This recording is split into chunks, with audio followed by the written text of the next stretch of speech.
Hi guys, this is Lee. This is a video today on products that we need or products that we use on a weekly or daily basis for our reef tanks. So I just want to start off by saying this is not really a review on the product itself, but just on my own personal advisement of what I'm liking to use. So I have the Kent Marine Salt, which I'm very happy with for my water changes. For additives and feeding corals and fighting nuisance things, I'm using these products here, which is the Salfert KH and pH buffer to bring my KH up. My pH is around 7.8 to 8. My KH is staying around 7, so any advice you can give me, that would be great. I'm also using this coral food here, this product here. It's pretty good. It's a little bit bigger on the size of the pellets, and it's mainly for caterpillars, hammers, torches, anything with a mouth really. Maybe even your anemones. Okay, this is Coral Boost. Just gives them more coloration and skeleton, which I was having a problem with my hammer, so I'm starting to use this. I had a aptasia problem a while ago, about a year. I use this product and I don't have that anymore. Moving on, my test kit's very simple.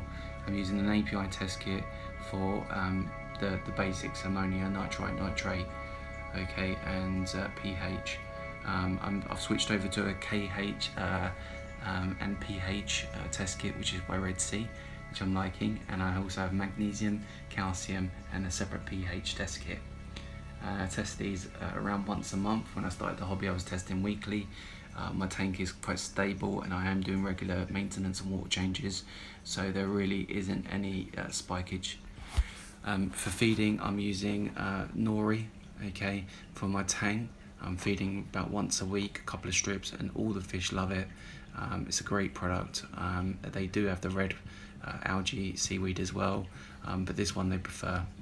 I'm also using this product here, Marine Flakes, and it is again very good. It lasts me a very long time. Other things I'm using that I test my tank with is this TDS meter for my RO system, my salinity gauge, okay, and I just use this Aquascape construction putty for new frags and things like this. I have a backup heater just in case. I have a pair of goggles for fragging or for dealing with corals that I think, just in case it may squirt me in the face, and some gloves. You should wear gloves really when you're working on your tank.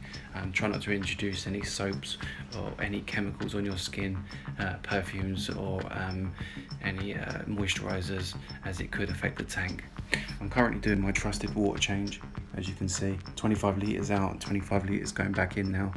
I've had a good clean this morning of the sump. It's not crystal clean obviously at the bottom, but I've given it a good clean, a good wipe down, and just trying to maintain this. And I've taken all the skimmer out, cleaned this, and the pumps for the skimmers and for the return pump.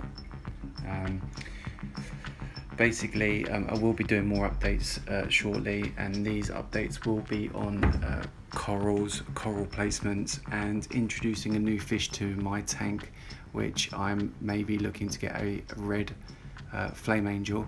Let me know what you think about that fish, if you've had any dealings with it, and if you think it would be a good introduction to the tank. If I don't get that fish because they are a dwarf angel and they could pick a coral, I may just go down the route of getting another green mandarin.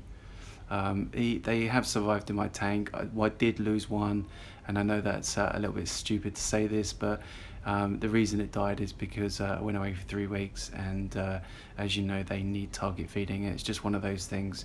If you're going to have these beautiful fish, you need to take care of them and feed them appropriately.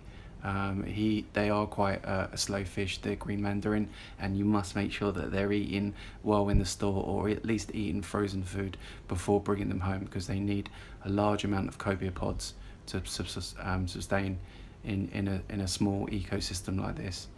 This is a small tank, and I do have 6 fish in here. If you think it's a lot, or you know, it's not, it's cruel, let me know.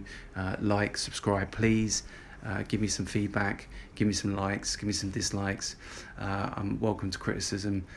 Maybe upgrading this tank later on, maybe to a Red Sea tank, a bigger one, maybe a 350, 450, or maybe one of the D&D aquariums, which I'm really interested in.